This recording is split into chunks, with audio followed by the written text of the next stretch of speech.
Frères et sœurs, ce que Dieu fait est bon. Aucune rencontre de Dieu ne se fait par hasard. Et si Dieu permet que vous soyez ici, c'est qu'il avait déjà prévu. Il avait déjà dépêché les pas de tout un chacun ici.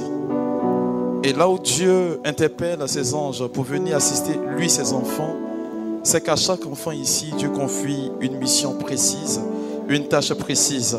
Je prie que le Seigneur vous le révèle aujourd'hui pour que vous ne soyez plus des chrétiens qui viennent toujours attendre, mais qui partaient, qui cherchaient, qui prenaient, qui revenaient toujours dans la maison de Dieu. Alors dis merci à Dieu pour ta présence. Dis-lui, Seigneur, je te rends toute la gloire, je te dis merci. Ta présence me fait du bien, car ton esprit est là. Ta présence, ta présence, ta présence. Alors que tu es en train de bénir Dieu, laisse simplement sa grâce venir jusqu'à toi.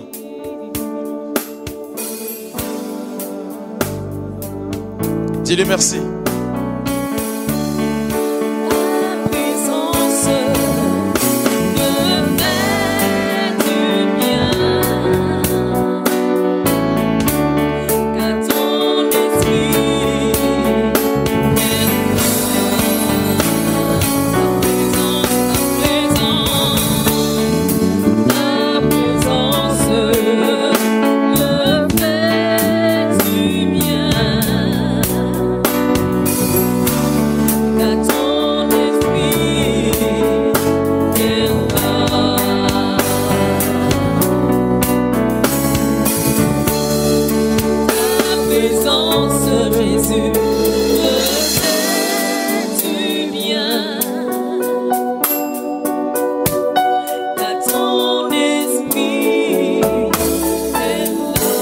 Seigneur, je te rends toute la gloire et je te dis merci. Regarde la vie de tes enfants ici rassemblés, qui ont désiré, Seigneur, connaître les réalités des mystères angéliques dans leur vie. Merci de disposer chacune de leurs personnes. Et qu'après cette recollection, tes enfants ici présents sortent, Seigneur, la tête de l'eau. Et que ta grâce ne leur fasse point de défaut. Quelqu'un va me dire amen fortement. Et j'ai pensé que tu allais acclamer puissamment Jésus-Christ.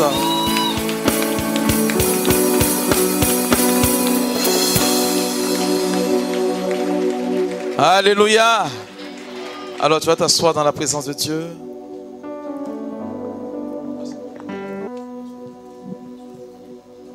Frères et sœurs, j'ai la lourde charge de m'essayer à parler de ce qui n'est pas palpable, de ce qu'on ne peut pas toucher, mais dont on peut ressentir la présence.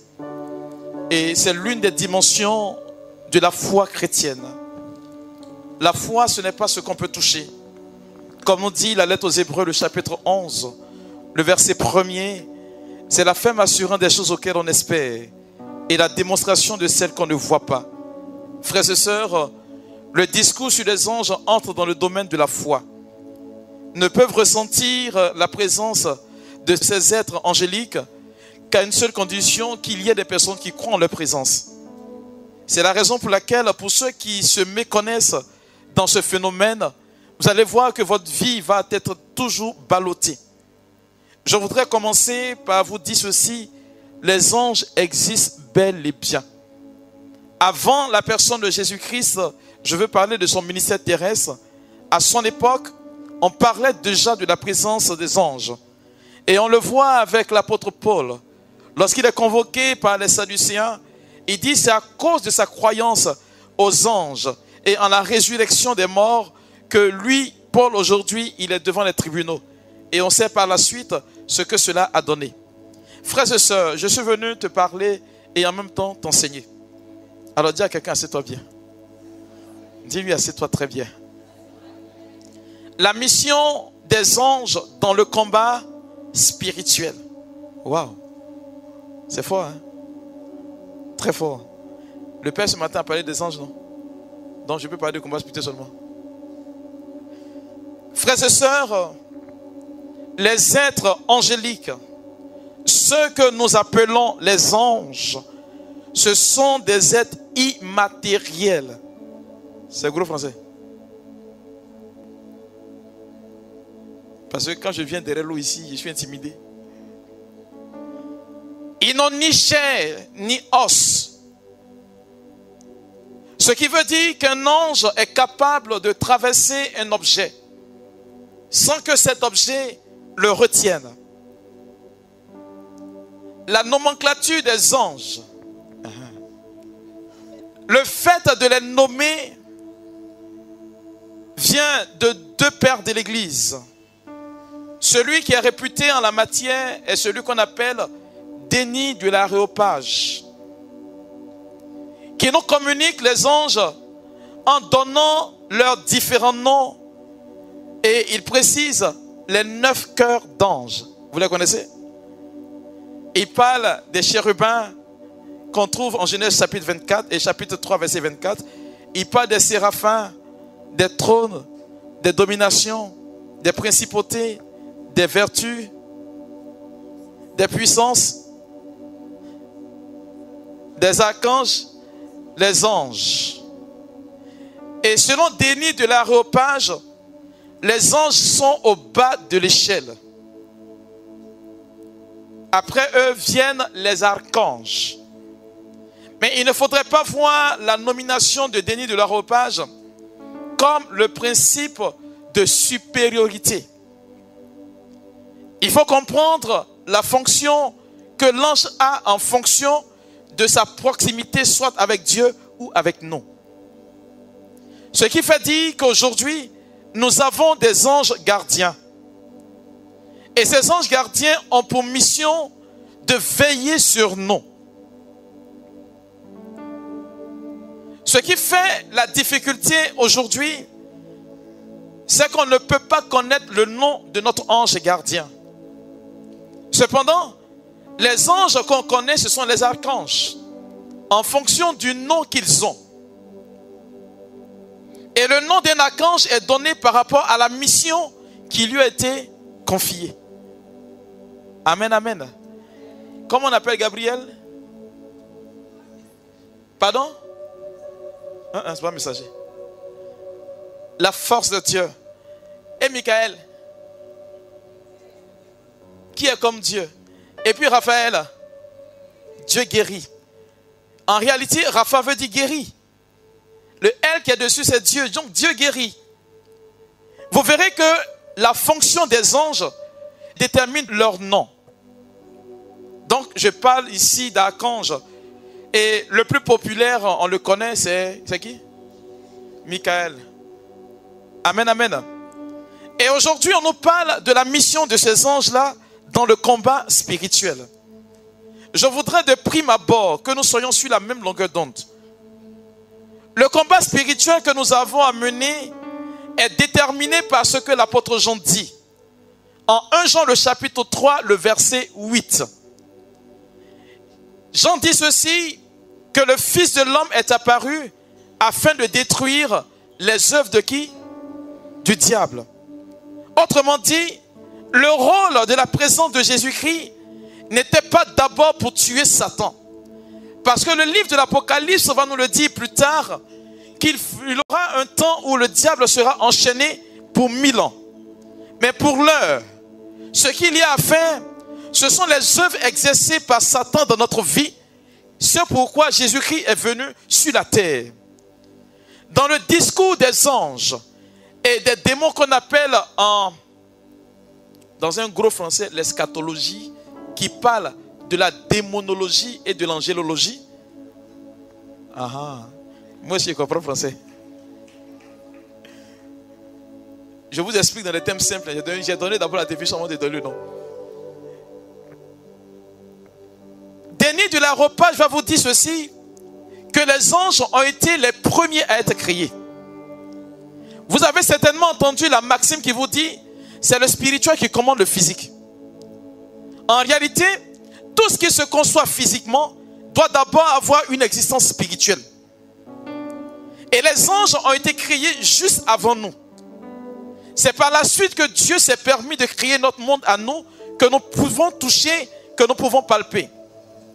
N'empêche que l'être humain, de sa composition, est corps, âme et esprit. L'apôtre Paul va nous le signifier, que nous ne sommes pas les citoyens de la Jérusalem terrestre, mais nous sommes les citoyens de la Jérusalem céleste. Pourquoi? À cause de notre appartenance à Jésus-Christ. Mes frères et mes sœurs, le combat spirituel que nous avons à mener, c'est de garder le lien étroit avec Dieu. Si on te dit c'est quoi le combat spirituel, c'est la définition que tu donnes tout simplement. Comment garder mon intimité avec Dieu? Et c'est cette lutte perpétuelle que je mène chaque jour qui constitue pour moi le combat spirituel. Ce n'est pas d'aller ligoter Satan quelque part pour le chicoter, non. Et donc vous qui priez en attachant Satan, laissez-le tranquille. Parce que même Christ est venu, il a regardé et puis il a laissé partir. Toi, ton rôle, ce n'est pas de tuer Satan. C'est de garder ton intimité, ton étroitesse avec Dieu. C'est l'une des raisons pour lesquelles vous verrez que le Christ Jésus va en tout état de cause, dans tout ce qu'il va nous demander de faire, c'est d'être parfait et saint, comme Dieu le Père est parfait et saint. Celui qui veut remporter un combat spirituel, c'est de gagner toutes ces causes de chute, de se relever toutefois qu'il tombe. Voilà ce qui donne à l'homme d'être, j'ai envie de dire, supérieur et marcher sur le règne de Satan. Et c'est quelque chose qui se fait, mes frères et mes sœurs, chaque jour de notre vie. Il n'existe pas une vie chrétienne qui ne soit pas parsemée de combats spirituels. À moins que tu sois dans le camp de Satan. Alors, frères et sœurs, celui qui prétend être chrétien, comme dit le droit canonique, être assimilé au Christ. Cela voudrait dire que j'accepte moi-même de toujours me lever et d'agir pour la cause de Dieu. Il va s'en dire tout de suite que si je marche avec Dieu, c'est sûr que j'aurai Satan pour adversaire. Par voie de conséquent, si le diable n'a pas eu peur de persécuter ni de venir tenter Jésus pendant 3 fois, ce n'est pas moi qui va laisser. Et donc, ceux qui sont venus pour que, après ce temps de prière, Satan ne vienne plus te tenter, ta place n'est pas ici. Est-ce que vous m'entendez? Je veux dire à quelqu'un qui m'entende, de toute éternité, depuis que vous avez décidé de marcher avec Christ, jusqu'à la fin de votre vie, vous serez en train de combattre. Il faut que ça reste dans l'esprit de tout un chacun. Et ce qui vous garantit la proximité de Dieu, c'est le combat que vous menez chaque jour. Le jour où Satan ne vous effraie plus, il ne vient plus dans votre vie, croyez-moi, c'est que vous êtes dans son camp. Tu entends ce que je dis? Alors dis à quelqu'un à côté de toi, arrête de te plaindre. Dis-lui, arrête de te plaindre. Des gens qui chaque matin se lèvent, Seigneur, pourquoi? Le pourquoi là ne doit pas avoir son sens. Tant que je marche avec Jésus-Christ, je dois être préparé à livrer tout le temps une bataille. Voilà ce qui détermine ma vie. Alors vous verrez, mes frères et mes sœurs, dans la bataille que le Seigneur nous demande de livrer, il va mettre des moyens à notre disposition pour que nous puissions remporter toutefois ces combats que nous sommes en train de mener. Et j'ai envie de dire, l'une de ces dispositions, ce sont les anges. Les anges tels que Dieu les a créés, ils sont là pour servir Dieu. Mais quand ils servent Dieu, c'est à l'endroit des hommes que nous sommes. Vous comprenez? À chaque personne que voici ici, nous avons un ange qui nous suit, qui marche avec nous et qui nous garantit la présence et l'assurance de Dieu. On le trouve dans ce que Jésus-Christ va dire à ses disciples. Alors qu'on faisait venir les enfants vers lui, Pierre et les autres étaient en train de les écarter. Qu'est-ce que Jésus dit? Il dit, laissez ces enfants venir à moi. Ne les empêchez pas. Ne leur faites aucun mal. Car chaque jour, les anges font quoi? Voient la face de Dieu. J'ai compris, mes frères et mes sœurs. Si nous devons mener un combat spirituel dans le but de gagner toujours notre bataille à mener contre Satan, il est clair et certain que si les enfants voient la face de Dieu, les anges, voient la face de Dieu, cela veut dire que l'ange qui vient de Dieu crée la proximité avec Dieu de par l'innocence de ces enfants-là. En d'autres termes, ton ange gardien ou un ange dans le combat spirituel te donne l'opportunité de garder le lien étroit avec Dieu. Or, mieux tu es plus proche de Dieu et puis tu t'éloignes davantage de Satan. Et donc, tu es capable de remporter toutes sortes de victoires. Dis-moi amen fort. Et donc, lorsque tu mènes ce genre de combat, il y a une réalité qui se présente. À divers niveaux, il y a comme un championnat qui se joue. Tu ne peux pas demander à quelqu'un qui joue dans le corpo d'aller jouer Champions League. Ce n'est pas possible. C'est-à-dire que chacun de nous à divers niveaux a un combat qu'il mène. Et le premier combat que nous avons à mener, vous savez c'est quoi? C'est la lutte contre nous-mêmes. Arriver à quitter notre égoïsme, nous présenter devant Dieu tel que nous sommes. C'est le premier combat que nous avons à mener. Et cela aujourd'hui, j'ai envie de dire que les anges nous en donnent la possibilité. Je vous dirai le rôle d'un ange juste à côté de nous. Vous allez voir, frères et sœurs, que par moment vous êtes là. Et puis tu veux poser un acte. Il y a une petite voix qui te dit, ne fais pas. Il ne faut pas faire. Et pendant que tu pars, la voix te dit, ne fais pas. Quand tu finis de faire et que tu n'as pas ce qu'on appelle la vision béatifique, parce que tu ne vois pas la répercussion que ton acte va poser, quand tu finis, tu fais quoi? Tu regrettes. Et puis tu te dis, oh, si j'avais écouté la voix qui me parlait, c'est sûr que je n'allais pas commettre cette bêtise. Mes frères et mes sœurs, il y a des personnes qui n'ont pas besoin d'avoir une parole de connaissance, mais qui ont besoin d'avoir une intimité avec leur ange gardien pour éviter beaucoup de dégâts dans leur vie. Et cela passe nécessairement par une vie idoine. Si nous partons sur le principe qu'un ange est celui que Dieu envoie vers moi, c'est que l'ange ne se déplace pas comme cela. Je peux fermer mon oreille à un ange à cause de la vie que je mène. Parce qu'un ange, il épouse l'odeur de sainteté. Donc, si je dois mener un combat, il faut que je mène un combat déjà à moi, mon niveau. Comment est-ce que je vis concrètement pour que mon ange soit davantage plus proche de moi? Comment fuir, j'ai envie de dire, la vie de péché? Comment fuir ce qui n'honore pas Dieu? Comment fuir ce que Dieu n'approuve pas? Voilà ce que, j'ai envie de dire, l'ange va regarder chez soi. Alors, pour que ton ange gardien vienne jusqu'à toi pour t'aider dans le combat spirituel, c'est la question que tu dois te poser et de savoir qu'est-ce que je fais ou qu'est-ce que je mène comme activité spirituelle qui donne à mon ange de venir jusqu'à moi. Oh oh. Ça va? Est-ce que ça va? Celui ou celle qui mène une vie spirituelle en conformité avec ce que Dieu veut va tout de suite ressentir la présence de son ange à ses côtés. Vous allez entendre des personnes dire, ben, écoute, je devais monter dans un taxi et on m'a dit non, ne monte pas. Je suis resté. Parce que l'ange gardien est ce que j'appelle dans mon cœur mon intuition. Je dis, dis, ah. Vous comprenez? Et donc, plus je suis familier à cette personne-là, à cause de la qualité de vie que j'ai, mon ange parle davantage plus fort et notre relation devient davantage plus fluide. Et plus je suis proche de mon ange et la faveur divine est dans ma vie. Parce que le Seigneur ne passera pas ailleurs pour me bénir. C'est comme on te donne un gardien qui marche après toi, qui te suit. Tout ce que tu fais pour repousser ce gardien fera qu'il va s'éloigner de toi. Mais plus tu crées une relation intime avec ce gardien, il va venir jusqu'à toi. Et son assurance et sa protection seront toujours permanentes. Mais si tu mènes une vie qui ne l'a pas, ton ange va s'éloigner de toi. En réalité, tu es une pupille et lui, c'est ton parrain.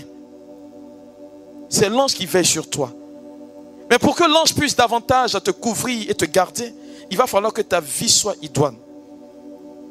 L'idonéité de ta vie, mon frère, ma soeur, va déterminer la suite des événements dans ton existence. Beaucoup de personnes ont tendance à dire, je prie, je ne suis pas exaucé. Je prie, je ne reçois rien de Dieu. Mais ça dépend de la relation que j'ai avec mon ange gardien. Voyez, en Dieu existe ce qu'on appelle le principe de subsidiarité. C'est quoi le français, non? C'est comme un père de famille dans une maison qui se lève et qui est capable de tout faire. Mais à chaque enfant, il confie une tâche que lui-même il peut faire. N'empêche que lui, il peut faire. Et donc, chaque enfant devient le mandataire de son papa. Dans la tâche que l'enfant accomplit, on voit tout de suite l'œuvre du Père. C'est pareil. En Dieu, lorsque Dieu délègue un ange vers nous, c'est lui qui agit. Vous comprenez? Il y a des personnes qui ont des intimités particulières avec leur ange gardien, à telle enseigne que, par moments, l'ange vous corrige. Vous avez souvent certains bobos qui ne viennent pas de Satan. Mais comme tu mènes une vie qui ne plaît pas à Dieu et qui éloigne ton ange de toi, il peut te corriger. Parce que le Seigneur te veut comme une créature propre, comme quelqu'un de plus saint, comme une personne qui est capable de refléter son image. Et donc, les anges à nos côtés ont pour rôle de nous aider. Et le combat spirituel, c'est de garder le lien étroit, comme je le disais tantôt, avec Dieu. Ce lien étroit va subsister dans ce que je vais mener comme activité. À la lecture de la Bible, par exemple, tu peux demander à ton ange gardien de te donner tout simplement la motion de compréhension de ce que tu es en train de lire. Et ça, il va s'exercer pendant que tu lis. Il va te donner plus ample explication conformément à ce que tu vis. Amen, amen. Et l'ange va aimer ce que tu fais comme activité spirituelle pour qu'il vienne davantage à toi. Dans l'évangile selon Saint Luc, on trouve la Vierge Marie en train de faire quoi? Alors que l'ange Gabriel vient jusqu'à elle. Elle faisait quoi?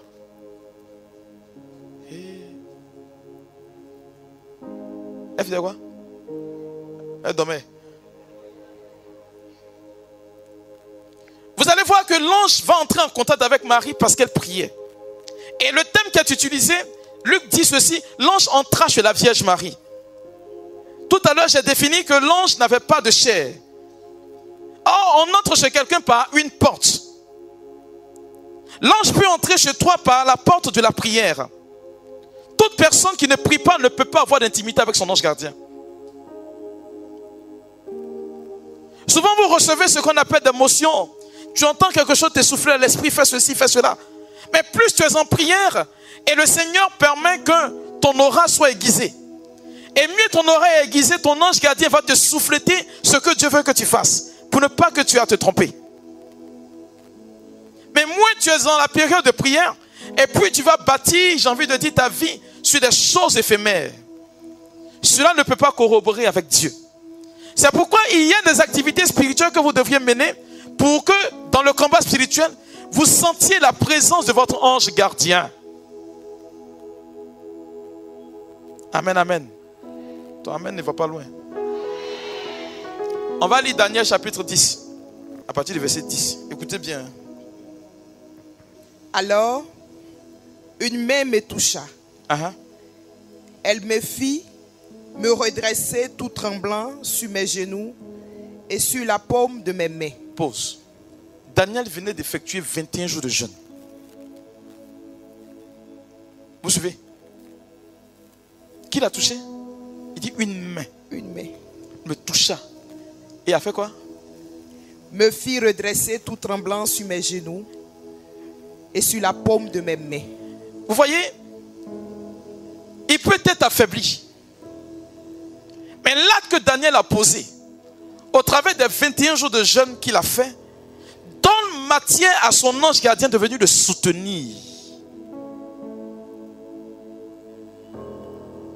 Parce que le principe qui va donner à l'ange de pouvoir venir jusqu'à toi, c'est la suite. Il lit. Puis le personnage me dit. Écoutez bien ce qu'il dit.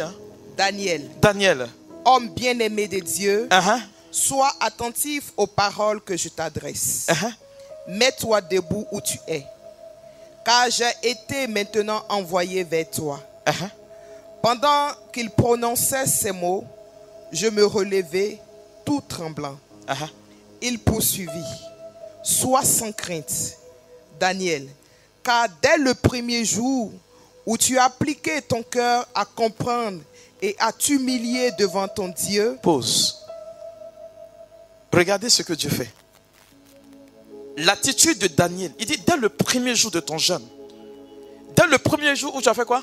Où tu as appliqué ton cœur. Tu as appliqué ton cœur. Autrement dit, c'est la position de ton cœur qui donne davantage à l'ange de venir jusque t'aider dans le combat. Ce que Dieu va regarder, c'est la qualité de ton cœur. Dans un combat spirituel, ce n'est pas celui qui sait boxer qui gagne. Ce n'est pas celui qui sait se fâcher qui gagne. C'est celui qui a un bon cœur. Et mieux tu as un bon cœur, ton ange gardien a plus de cote devant Dieu. Est-ce que tu comprends? Il peut intercéder pour toi, demander à Dieu des faveurs dans ta vie. La qualité du cœur. Continue. Ta prière a été entendue et je suis venu vers toi en réponse à tes paroles. Est-ce que vous avez compris? Daniel a jeûné, mais l'attitude de son cœur, c'est un combat, il demandait quelque chose. Tu peux demander quelque chose qui ne peut ne pas venir. Lutter de toutes tes forces, prier avec tous tes moyens, ça peut ne pas venir. Mais jeûner, laisse-moi te dire, ça ouvre le ciel de Dieu sur ta vie. Souvent, vous n'avez pas la possibilité parce que vous pensez être faible. Je vous invite à créer une relation avec votre ange gardien. Demandez-lui la force de pouvoir jeûner. Le jeûne de Daniel, c'est un jeûne de 21 jours, jeûne aux fruits. Je pense à mes enfants à qui j'ai donné 21 jours de jeûne aux fruits. Jusqu'à, il y a l'un de mes fils qui me dit, mon père, Daniel est faux, hein? Alléluia. Parce qu'en réalité, ce que vous ne savez peut-être pas en matière de jeûne, ça élève ton âme vers Dieu. Mais en réalité, tu crées plus une relation de sensibilité entre ton ange gardien et toi. C'est ce qui fait qu'il vient te soutenir. Je me rappelle, il y a une de mes filles ici. La première fois que je lui ai dit de faire 3 jours de jeûne, Esther, elle ne croyait pas pouvoir faire. Mais elle s'est tapée sur laquelle elle a fini et dit, j'ai fait comment? Plus ton cœur est incliné et tu donnes matière à ton ange gardien d'être avec toi. Il crée autour de toi une barrière pour ne pas que l'ennemi ait accès à ta vie. Frères et sœurs, Pierre dit en 1 Pierre le chapitre 5 au verset 8, votre adversaire, le démon, comme un lion rugit, il tourne autour de sa proie. Chaque jour, c'est-à-dire qu'il ne se fatigue pas. Est-ce que tu comprends un peu? Satan ne se fatigue pas. Il sera toujours là en train de chercher à te faire chuter. Il va toujours œuvrer pour ne pas que tu entres dans ta grâce. Lui, son objectif, c'est que tu t'éloignes de Dieu. Ton ange gardien, c'est que tu te rapproches de Dieu. En plus, tu es plus proche de Dieu et les faveurs divines descendent dans ta vie. Amen. Et donc, le combat, c'est de garder la proximité avec ton ange gardien. Amen, amen. Continue, ma fille. Mais le chef du royaume de Perse s'est opposé à moi. Est-ce que vous comprenez un peu? Durant 21 jours. Pendant qu'il était en train de prier, pendant que Daniel était en train de jeûner, il a dit que celui du royaume de Perse, c'est-à-dire qu'il avait fait des incantations, il avait commencé à prier son Dieu païen pour ne pas que l'ange vienne jusqu'à lui, à Daniel. Est-ce que quelqu'un me suit? Vous voyez un peu de quoi je vais parler? Tu peux beau prier, mais si tu ne vertus pas de ce qu'on appelle des ascèses, ton ange gardien peut être bloqué dans son agir vis-à-vis de toi par rapport à une force surnaturelle. Il le dit. Ce qui l'a sauvé, lui, l'ange, c'est quoi? Les 21 jours que Daniel a fait.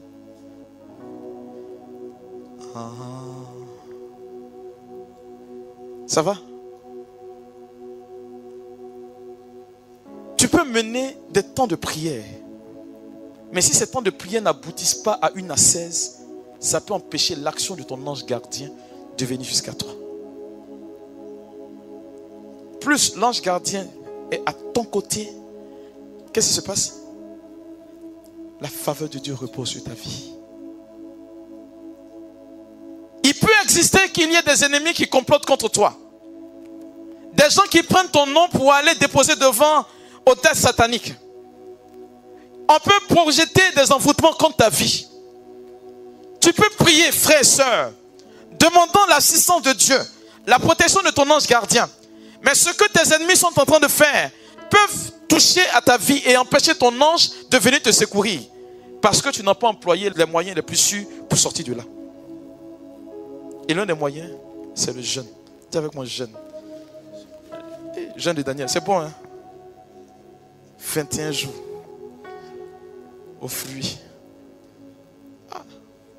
Quand c'est quand ton corps est puré, les toxines sortent facilement. Lis la suite. Écoutez ce que l'ange a dit. Ce que les 21 jours de Daniel ont provoqué. Allez-y. Alors Michel. Qui? Michel. C'est qui? L'archange Michel.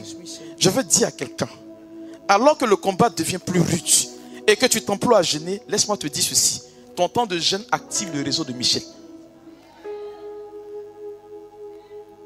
C'est pourquoi vous allez voir les personnes qui sont rompues dans la prière et dans le temps de jeûne. Ils n'ont pas besoin souvent de mener des combats assez bizarres.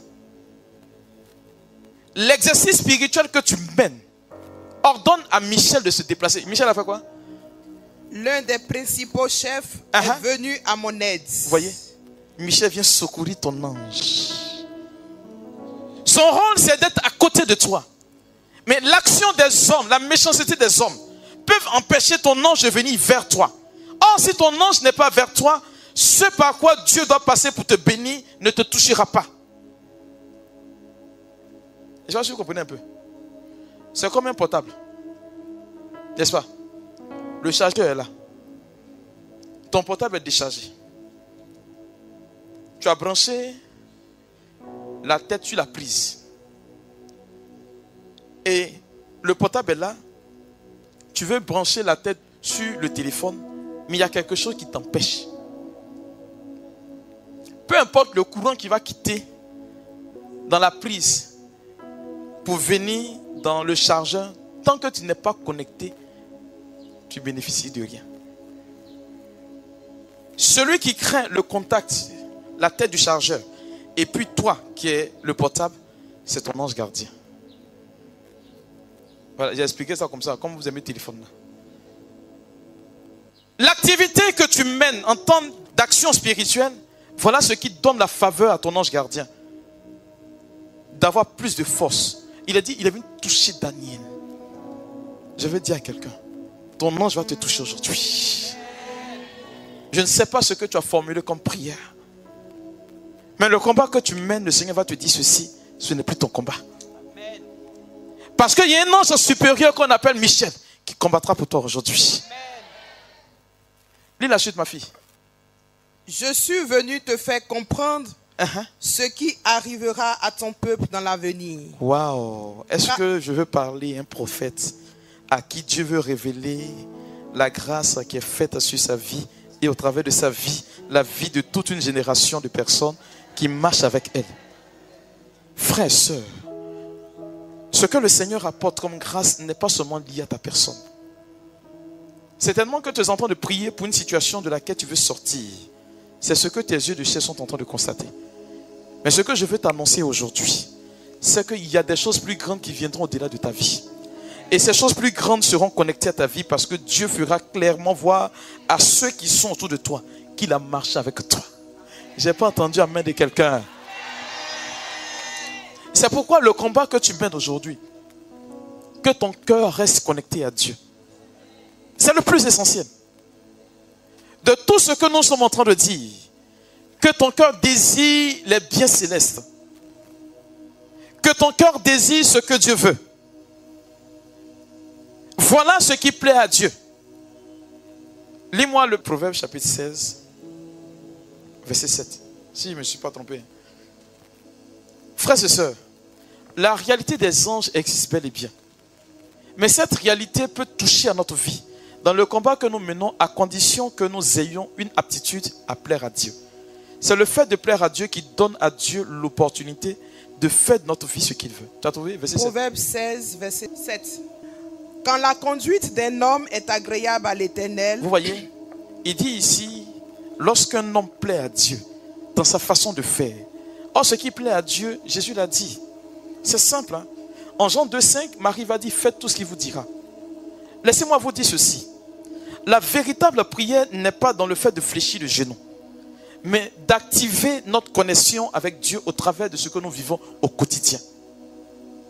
Si je fais tout pour plaire à Dieu, dans la prière, dans le jeûne, que mon comportement ne plaît pas véritablement à Dieu, ça ne servira à rien. Celui qui veut voir se manifester dans sa vie la présence de son ange gardien et donner par ricochet l'autorisation à Dieu d'agir puissamment et pleinement dans sa vie, tu dois commencer déjà à avoir un comportement qui plaît à Dieu. C'est pourquoi il dit, quand la conduite d'un homme est agréable à l'Éternel. Quand la conduite d'un homme est agréable à Dieu. Il lui concilie. J'ai pas dit de lire la suite, c'est quoi? Il dit, quand la conduite d'un homme plaît à Dieu. Quand ta façon de vivre avec l'autre plaît à Dieu. Lorsque ta façon d'exister plaît à Dieu. Lorsque ta façon de faire plaît à Dieu, il dit, fait quoi? Il lui concilie même ses ennemis. Ça veut dire même tes ennemis vont travailler pour toi. Voilà ce que Dieu dit. C'est pour dire qu'il va arriver des moments où tu vas sentir l'adversité. Il va sentir des moments où tu vas sentir le combat véritable. Où tu vas te sentir sous l'oppression. Mais garde la tête froide. Tant que ton comportement plaît à Dieu, il va toujours dépêcher un ange pour venir à ton secours. Frère et soeur, ce que je suis en train de te dire, c'est que dans le combat spirituel, le Seigneur te donne plusieurs âmes. Mais les anges font partie de notre vie. Ils sont au quotidien de notre vie. Moi, je me rappelle de ce monsieur-là qui devait emprunter un taxi un jour. Il avait fini de prier et puis il y avait une situation qui l'angoissait où il devait se rendre en un lieu. Et quand il a voulu monter dans le taxi, il est monté et puis une voix lui a dit « Descends ». Au départ, la voix lui a dit « N'arrête pas le taxi ». Il a arrêté le taxi et le chauffeur s'est arrêté forcément. Et il est monté et puis une voix lui a dit « Descends rapidement ». C'est comme si quelqu'un qui était à côté. Donc il est descendu et puis il a refermé le taxi. Donc il cherchait autour de lui qui avait parlé, il ne trouvait pas. Oh, il avait prié matin. Il avait demandé à son ange gardien de l'assister, de l'accompagner. Il sort de là et puis la voix lui dit, le troisième taxi qui va venir, il faut emprunter. Il emprunte le troisième taxi. Quand il arrive à quelques 200-300 mètres devant, le taxi qui venait de laisser vient de faire un accident. Tous les passagers avec le conducteur décédés. C'est à partir de ce moment-là qu'il a commencé à prendre conscience que son ange gardien était à son côté. Mes frères et mes soeurs, il y a des actions où l'ange gardien viendra vous parler. Et lorsque l'ange parle à votre vie, ce n'est pas dans une terreur. Il crée la paix quand il parle. Pour savoir la différence entre un ange et puis celui qui vient du diable, c'est la quiétude que l'ange accorde quand il finit de te parler. À tel enseigne que quand on lit Luc le chapitre 1er, lorsque l'ange Gabriel est venu parler à la Vierge Marie et que son esprit était troublé, il a fait quoi? Il a demandé pardon. L'ange s'est excusé. Il n'a pas le droit de troubler la quiétude d'un enfant de Dieu. Je vais te dire ceci. Je vais prier pour toi pour que ton ange te parle, mais que tu sois un homme et une femme de stabilité intérieure. Dieu va se manifester pour toi. Parce que dans le combat qui est le tien, et que tu es en train de mener, dont tu ne vois pas le bout du tunnel, le Seigneur va dépêcher aujourd'hui l'archange Gabriel pour toi. Michel sera là à combattre pour toi. La faveur divine sera dans ton cœur. Tu ne sentiras plus que tu seras une personne abandonnée, isolée. Dieu fera de ta vie l'objet et le sujet de ton élévation. Je suis en train de parler à un enfant de Dieu à qui Dieu décide de compléter et de faire advenir dans sa vie quelque chose qui jusqu'alors n'avait pas encore vu le jour. Frère et soeur, je vais te dire ceci. Il y a une dimension dans laquelle lorsque tu entres, dimension de foi, Dieu ne peut que faire advenir ses réserves de grâce dans ta vie. Vous êtes assis, il pleut. Et puis en dépit de cela, vous êtes en train d'écouter un petit monsieur comme moi. Moi je me regarde et puis je vous regarde et puis je dis, mais quelle foi vous avez. Et moi j'aime ces hommes et ces femmes qui sont amoureux de Dieu. C'est pourquoi le Seigneur vous fait du bien aujourd'hui. Croyez-moi, je ne sais pas ce que vous demandez à Dieu, mais ce qui s'est produit avec Daniel arrivera pour vous aujourd'hui. L'ange lui a dit, Dieu a secouru ma vie en envoyant l'archange Michel.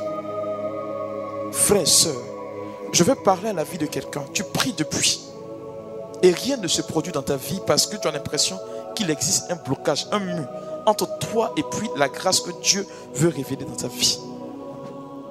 Alors je te parle, je voudrais te dire que ton ange a commencé à mener la bataille pour toi. Il n'est pas seul dans ce combat parce que pendant qu'il est en train de lutter, il y a ce que nous appelons la manifestation de la cour céleste, l'armée des anges qui va combattre avec lui. Frère, sœur, je suis en train de t'annoncer ceci. À l'heure où tu es assis ici, il y a la possibilité du ciel qui va s'ouvrir sur ta vie. Parce que le Dieu que je sais, c'est un Dieu qui ne ment pas. Non, tu as prié pendant longtemps. Peut-être que ta prière n'a pas peut-être ouvert le ciel. Mais aujourd'hui, je t'annonce que pendant que tu es là en train de croire en Dieu, le ciel est en train de se dégager sur ta vie. Je suis en train de parler à un enfant de la destinée divine, à qui Dieu est en train de révéler une connexion forte. Il y a des personnes parmi vous. Vous allez voir que votre vie va changer. Vous n'allez plus paniquer devant une situation donnée. Parce que votre ange va vous apporter ce qu'on appelle l'assurance. La grâce que Dieu est en train de faire advenir dans votre vie est une grâce qui court maintenant et qui touche à son but. La grâce de Dieu ne vous ratera pas. Dieu ne sera pas fou avec vous. La Bible m'enseigne ceci, qui n'a jamais menti. Ce n'est pas avec vous aujourd'hui qui va inaugurer un règne de mensonge. C'est pourquoi sa grâce, qui ne fait aucun défaut, est en train de supplanter toute réalité. Je suis en train d'annoncer cela sur la vie d'une personne. La grâce est là. Écoute bien. Sur toi, la faveur est en train de descendre. Waouh. Je ne sais pas si vous ressentez cette présence divine, mais je vais te demander d'ouvrir simplement la main. On ne peut pas venir à une convocation angélique et puis repartir comme nous sommes venus.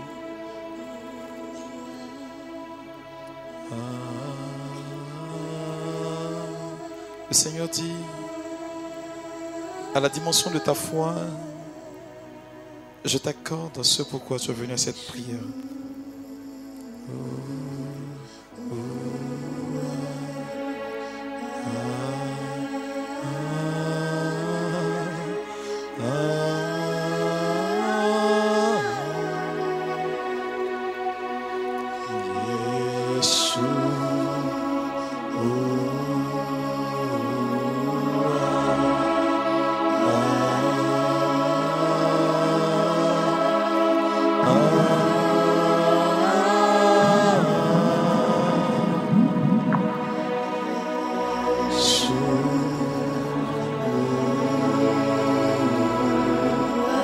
Je donne à qui je veux, quand je veux et comme je veux. Je bénis qui je veux. J'élève qui je veux. Je couronne qui je veux. Je remplis qui je veux. J'exalte le nom de qui je veux. J'accorde et j'accorderai encore. Je donne et je donnerai encore. Ma grâce ne vous fera plus défaut. Je suis Yahweh Jireh, le Dieu qui pourvoit, le Dieu qui donne, le Dieu qui élève, le Dieu qui comble. Je suis le Dieu qui donne.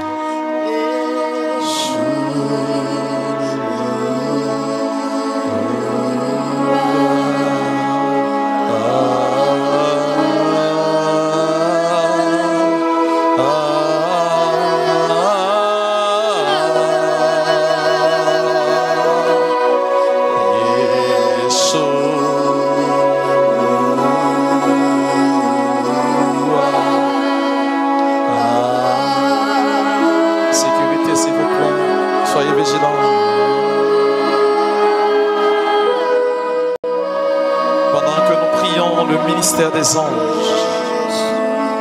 Nous demandons à Dieu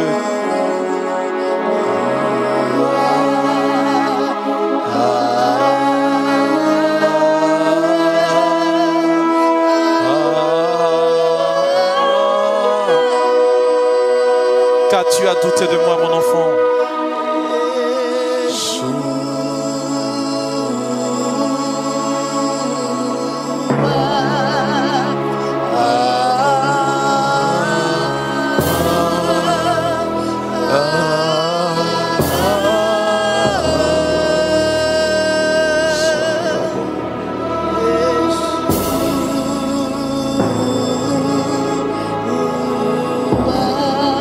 Crois-tu que je ne suis pas capable de te faire enfanter?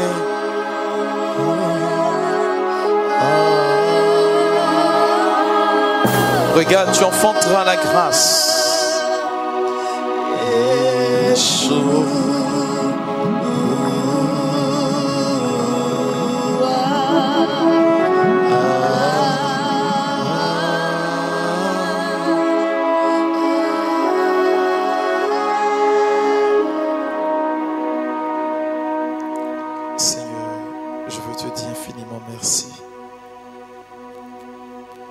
Regarde ce que tu disposes pour tes enfants, le bien que tu leur accordes.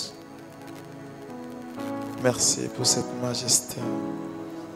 Merci pour cette autorité. Merci pour cette présence. Merci Seigneur d'acheminer et d'aller jusqu'au bout. Oui Seigneur, dans un monde aujourd'hui où nous sommes en proie à de multiples difficultés. Dans un monde aujourd'hui, Seigneur, où ce que nous avons à faire, c'est de croire en toi. Mais ce peuple divisé, ce peuple perdu, tu as besoin, Seigneur, d'orienter les personnes, d'accorder cette motion à les personnes, qu'elles deviennent des leaders, capables d'orienter, capables de conduire, marchant, Seigneur, dans ta présence. Merci d'accorder à leur vie ce que désire leur cœur, mais de les conduire, Seigneur, sur le chemin d'éternité. Donne-leur de ne point te décevoir et de rester fidèle à cette alliance que toi-même tu tisses aujourd'hui avec eux. Quelqu'un va dire Amen. Wow, dis Amen fortement, tu vas acclamer celui qu'on appelle Christ et Seigneur.